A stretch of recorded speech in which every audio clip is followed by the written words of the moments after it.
This is Steve McCauley with Complete Web Presence, and this video is going to look at choosing your domain.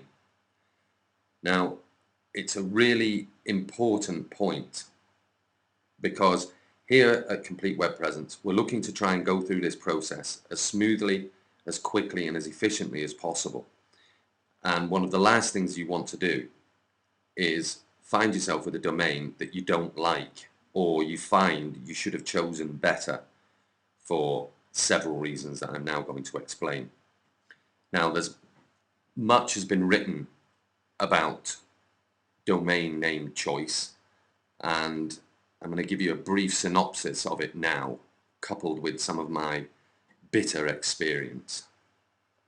All right, first thing, it may seem obvious, but it needs to be said. Your domain name and your website name should be the same. So if you've decided on what you want to call your website, then you need to find out if that domain name is available. And if it's not, you can play around with some of the tactics we're now going to look at. And if that still doesn't work, then you have to consider changing the website's name. Alternatively, you look for the domain name and then you name the website after it. But either way, they need to be the same. Now, the first thing is you've got the choice of the keyword name or a brand name. And keyword name is exactly what it says on the tin, which is you work with the keywords. So as you can see from the example, if you want to get into the tomato growing business, then growtomatoes.com would be a good place to start. However, there is the alternative, which is the example there, Tomato Mania. Nobody is going to punch that into the search engine. But down the line, Tomato Mania has more of a chance of becoming memorable and branded than growtomatoes.com. The benefit with growtomatoes.com is that, especially with the hyphen, the search engines can see the keywords that the searcher has punched in. So it's the first place that the search engines look. So in many ways, it pays to have a keyword-based name. Branding, the benefits come later. Long or short, again, much has been said about this, and personally, I don't think it matters that much. What you have to consider is that people can remember it. Now, you've only got 63 characters anyway that you can use.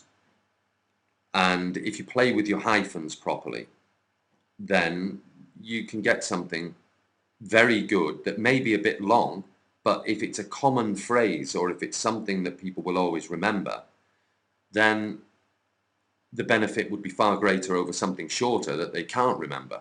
So you're trying to look for something close to a perfect storm here.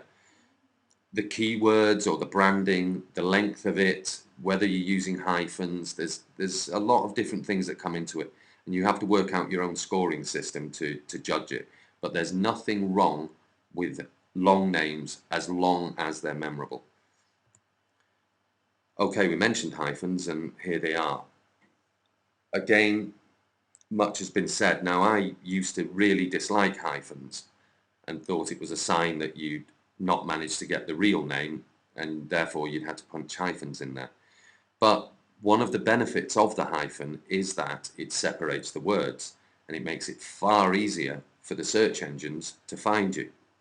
If you take the example above there of grow tomatoes, if there was no hyphen, you would have a word that was possibly less distinguishable than Tomato Mania. So the keyword names probably ought to have the hyphens in there. The only other point about hyphens is that if you have too many of them in your name, the search engines will see that as being potential spam. So you might want to be a little bit careful about the number of hyphens you put in there. But on the whole, especially if you're going for keywords, they make sense.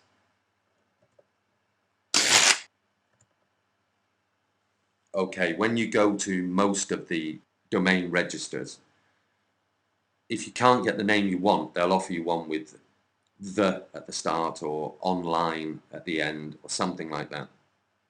Now again, this is personal choice, but if you do add those words, then you're changing the keyword possibilities of the name unless you put them in with the hyphen.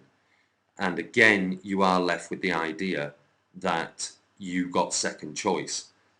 And if it is second choice, if it is the fact that you've punched in tomato.com and it's gone, and then they've offered you the tomato.com, well, the problem would be there unless you've done it with the hyphen, and unless you call the website exactly what you've got as a domain, then you are, in effect, potentially sending people to a competitor's site.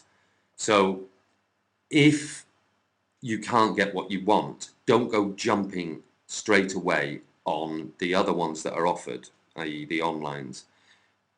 Try maybe and go and look for a different version of the website name. And one of the things that you really ought to be doing is writing down all of the keywords that maybe are associated with the niche that you're moving into, because that may uncover some little nuggets that others haven't found yet. Okay, .com, .org, and all that. Right, well, a .com is so called because it's a commercial site, meaning it's doing things for money. .org's generally associated with non-profit organizations, and .net is generally connected with IT. So the best advice here is go for the .com. If the .com is gone, don't jump straight away on the .org or the .net, because the .com is gone. Somebody else has it. So the search engines will find them first because they look for .coms first. So again, don't just go jumping on the first thing that you see. Now, as regards the .co.uk, .nl and things like that, the country codes, if you are a static organization that works in your country alone, let's say you deliver things or you repair things, then it is in your interests to have maybe both the .com and your country code, or very possibly only your country code, because local search engines will look for the local suffix before they look for the .coms. So if you're that kind of a business, then you definitely want your country code. If, however, you're just a complete international pan-internet type company, then .com is the way to go.